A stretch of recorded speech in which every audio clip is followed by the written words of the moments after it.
Assalamu alaikum. وعليكم السلام ورحمة الله وبركاته. How are you doing? Assalamu alaikum, everyone. Welcome to another episode of Knowledge in Action. Today we have Sheikh Atiyah Emarah with us today. How are you doing, Shaykhna? جزاك الله خير. Alhamdulillah, we're doing good. جزاك الله خير for having me today. Alhamdulillah, alhamdulillah. So every week we try to discuss some of the challenges and opportunities in institution building. And when prior to this call I spoke with you, you said you have experience with the Islamic school and youth groups or dealing with youth. No. Tell us a little bit more about that. Alhamdulillah, I'm talking primarily about the school that I'm part of now in Austin, the Austin Peace Academy. It's Alhamdulillah full-time Islamic school. It started a long time ago and I've been with them for the last 7 years. So I've been seeing some of the planning and the work that they put, alhamdulillah, to keep the school going, considering different challenges in terms of finance, in terms of recruiting, enrollment, many different challenges that they go through. So alhamdulillah, it's been a pleasure working with them and inshallah helping as much as I can because there's a team of dedicated people working together, alhamdulillah, to bring it to the community in the best format. So when we talk about Islamic school, what age range are we dealing with?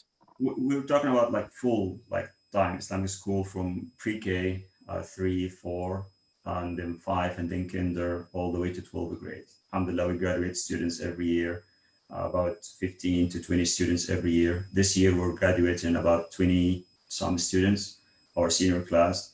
Alhamdulillah, most of them are admitted to UT Austin, and alhamdulillah, we have very high efficient high school team, and especially the teachers preparing the students academically as well. Alhamdulillah, Islamically and academically. Yeah. Alhamdulillah, alhamdulillah. That's always a big bonus. So when you joined this Islamic school or you started working for it, were you one of the early founders or did you join halfway through or? No, it's founded since 1997 or around this time. So As old as me.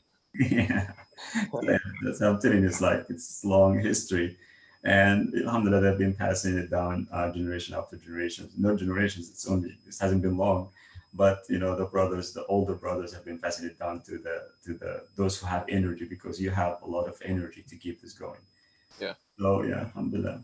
Alhamdulillah. So you came in, what year did you start working at the school?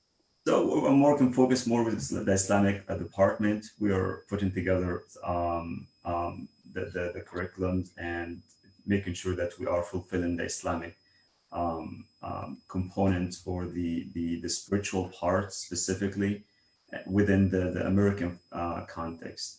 So literally or ideally, you can say we haven't been adopting any curriculum. We've been doing our own curriculum in the school because we are not satisfied with any curriculum out there. Alhamdulillah, all of them are good. We benefit from all of them. We have all of them, but still, this is the most of the work that we do to make sure that we have the curriculum that is relevant to our youth here, starting from elementary all the way to high school.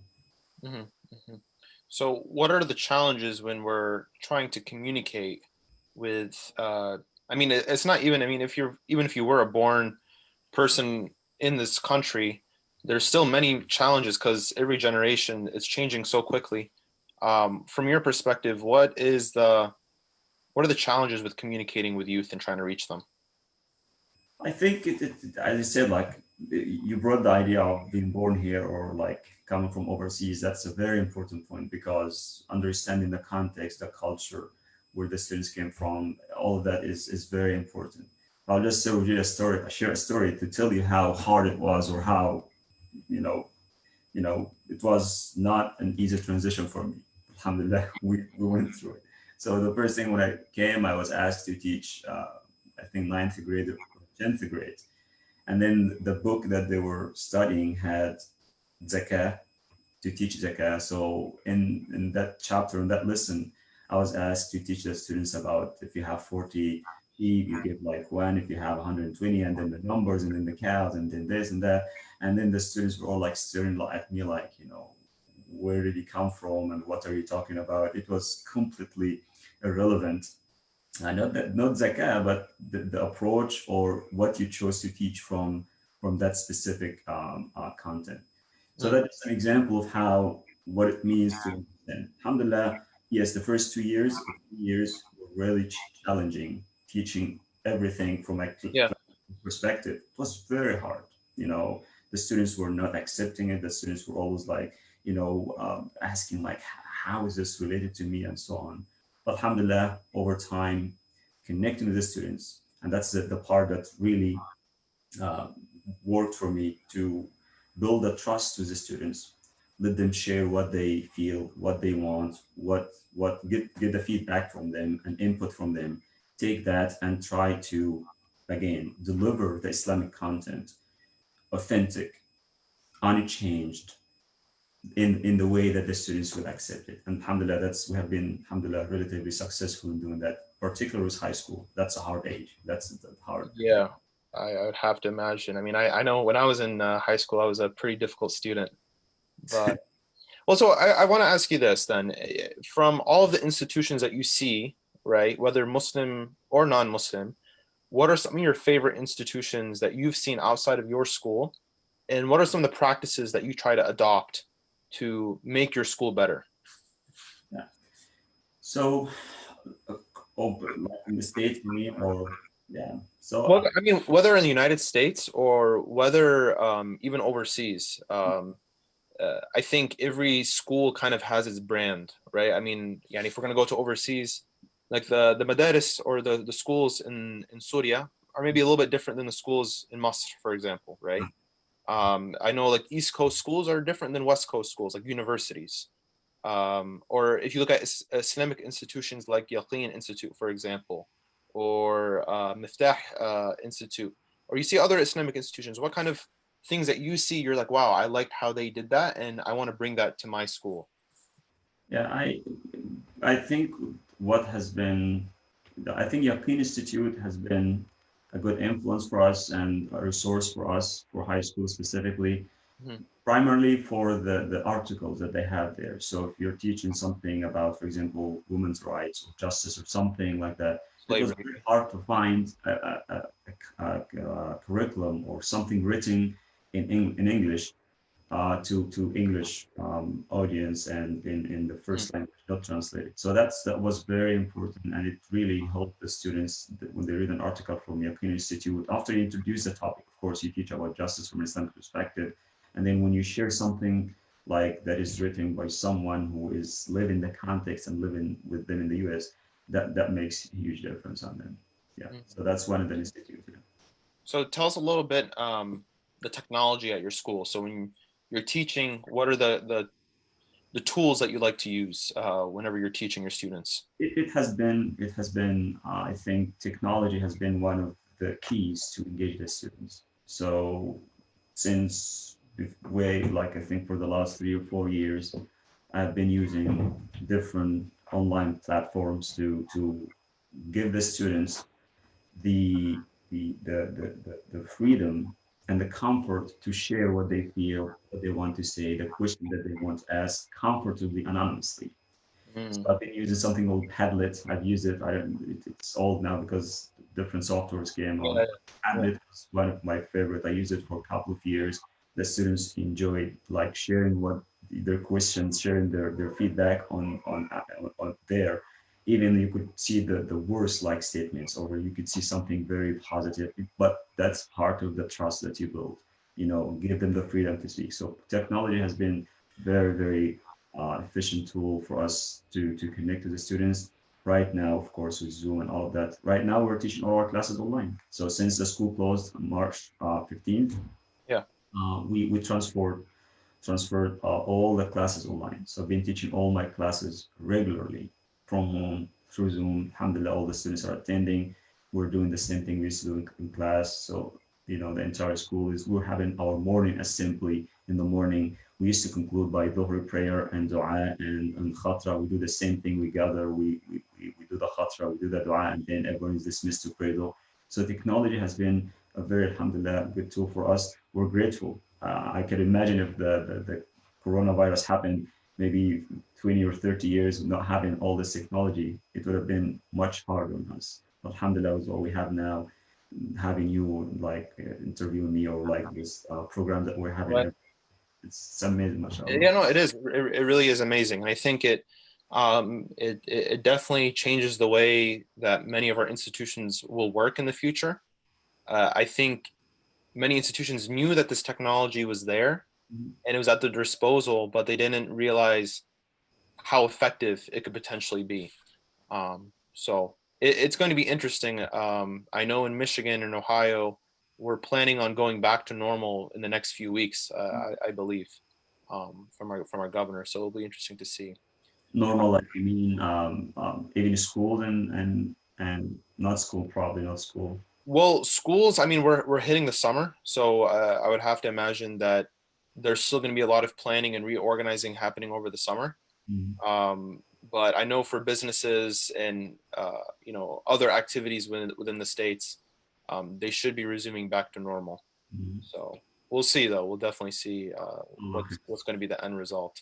Inshallah. So tell us what's your favorite part, about teaching. I mean, what inspires you? What inspired you to become a teacher, and what makes you wake up every morning to do what you do? Yeah, maybe I should start with what is hard about teaching. What is the Yeah. so each like it has a good part of it, and of course it has a challenging part of it. So, and it's actually the good part, the challenge that you have every day, the adventure. It's like teaching like elementary or middle school, high school. It's like adventure that you're taking every day. Mm, You don't know what to expect. You don't know what to expect from the students. You don't know what reactions when you teach a topic, you introduce new topic or something. That is the best part I enjoy about teaching. Versus, yeah, I don't want to belittle. I'm also the imam in the Islamic Center here in Austin, so I right. don't want to belittle the imam's job. But Yeah. in it kind of becomes a routine that you're doing almost, it's khutbahs, lectures, the congregation is well defined. There's a lot of respect. There isn't much that you can reshape in terms of the community. But with youth, you have in your hand the capacity and the ability to create. Mm, So that's what has been motivating me for the last few years. It has been very challenging meeting all the expectations in terms of like teachings and other related issues. But alhamdulillah, the enjoyment of achievements, when you achieve something, the success that you see in the eyes of the students, the enlightened moments that the students have when you talk about something, when they have any doubts or they have anything, any struggle, when you talk to them and you feel that it has been resolved and it has hit them, that is the moments that we strive for. right. Right. So I mean, I see this quite frequently in a lot of institutions. We tend to be really failing, young men or brothers. I mean, we see it at the college level. Muslim men are less likely to get involved with Muslim work. Mm. Um, and it's quite rare to be right now to have a male a man teacher or imam with us. Um, we don't see enough of that. I mean, how do you relate to especially the boys at the school?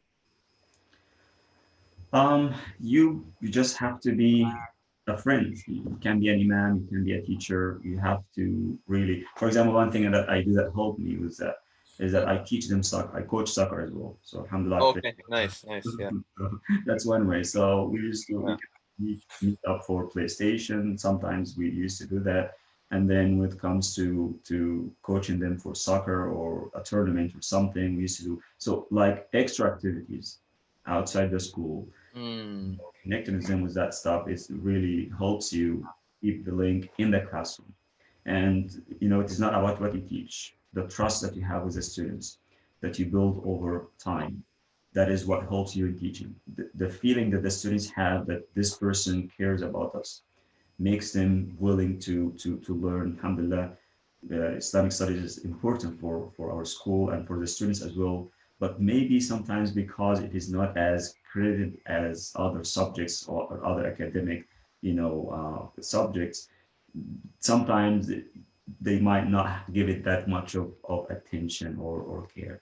So that's also part of the challenge that we have to deal with, that we make sure that the students are engaged, are interested, are motivated to keep learning, and that comes from the teacher. Unfortunately, whatever you do with the material is not going to be enough until the teacher does it. So Alhamdulillah, I've been doing my best with that.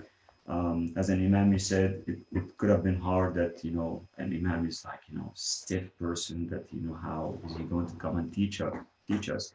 But once you break this barrier, you remove it with something different, then they can see that this person is just like a friend of ours that we're comfortable around. Right, right. So how do you balance it with, showing some shidda or some discipline with the boys? Shidda is when it happens, of course, but it depends on how the time and the context and the purpose and how you follow up with that shidda. So yes, you do the shidda at certain time. You get, I'm not gonna say you shout at them, but Yeah, you know what shidda is.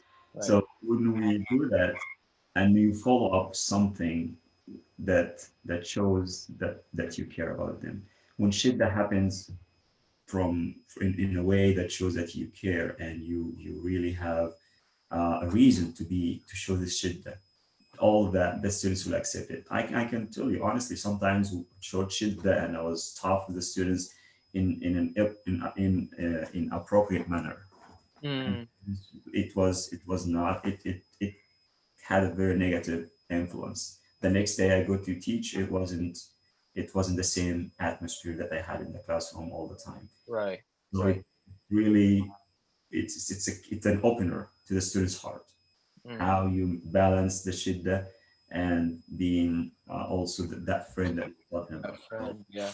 yeah, and I'm maybe it's me. I'm not always in the shidda side. I'm always in the east side. That's good. No, I think that's good. I think, I mean, I know when I went to Islamic schools growing up, I mean, I never went to a full time. I was only on the weekend, but there was definitely more emphasis of shidda than friendship at the Islamic school. And I think sometimes even at home, like we don't necessarily have always strong relationships within our family that the kids can open up to their father, open up to their mother about their problems. And when I went to public schools, the American schools, you would find it that the Americans or the non-Muslim schools, they're very loving, and you were all willing to open up about your problems, right? But sometimes the advice that they would feel wasn't always the best. So it's very healthy, and I definitely see we need more love and compassion in our institutions. Um, so tell me a little bit about soccer. I mean, I was a soccer player. How much influence has soccer had on your perspective for coaching and building up youth? Again, like soccer is just like a medium of to gather the students, a medium of Mhm. to for that for something that the students love. So that can apply to anything else. Unfortunately, like not many people like soccer, so basketball is also, or fortunately, Popular. Yeah. so but alhamdulillah, like recently, especially the younger generation, it seems that they are more into soccer. I don't know if it's a trend or something, but it Yeah. looks like more of them are into soccer. So um, it has been the way I've been looking at it is to just like open up the students, give them the atmosphere, give them the opportunity to be like in a place where they don't have to worry about any limit and any boundaries. So that's the main thing in soccer. No boundaries. This is something that you love. You show up. Let's have some fun. We drive to Dallas. Like we come to Dallas sometimes to compete in Mist. We did last year. We came to Dallas to compete Yeah. with Mist competitions. We didn't win, alhamdulillah, but but the students enjoy it. The drive, the road trip that you take to Dallas with the students, that time that you spend with them, it has been Bonding. Yeah. bonding that you have with when you coach them.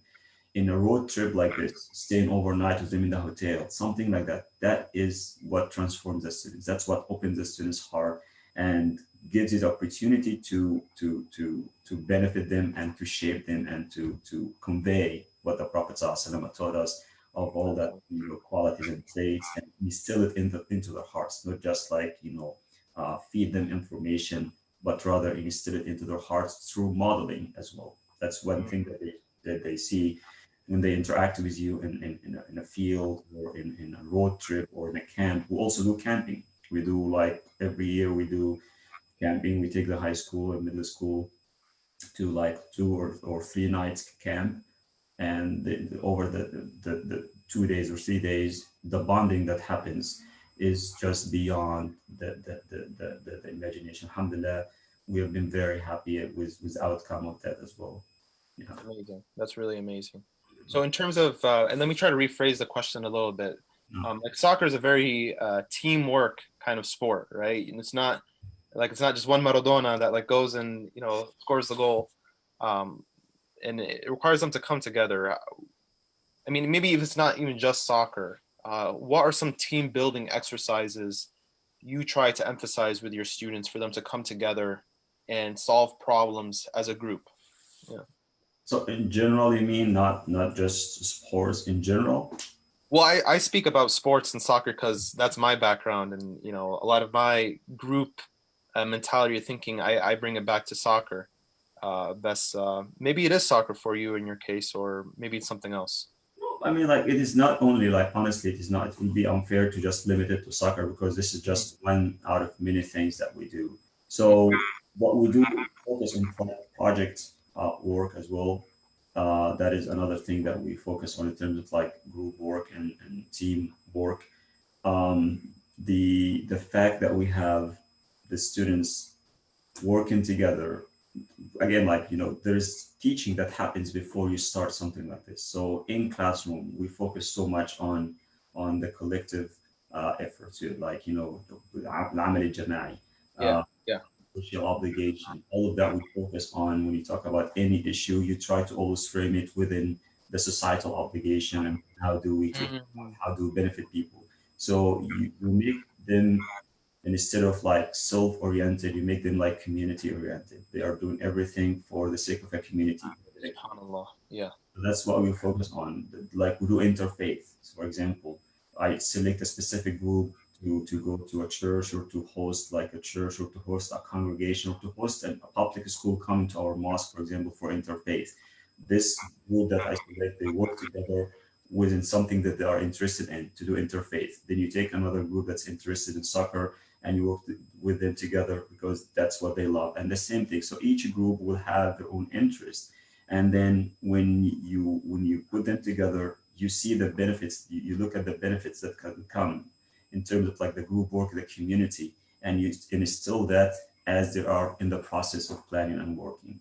So alhamdulillah, that's something that we enjoy doing, especially the group work, especially when the students are in because they are interested, because they love what they are being part of. Even when we do a project work, like we give the students a lot of freedom to choose and do what they like. It doesn't have to be something very controlled. It can be, yes, guided, but not that controlled, so that to give the students the opportunity to grow and to be creative, to be innovative, and to also bring out the best of them to the community.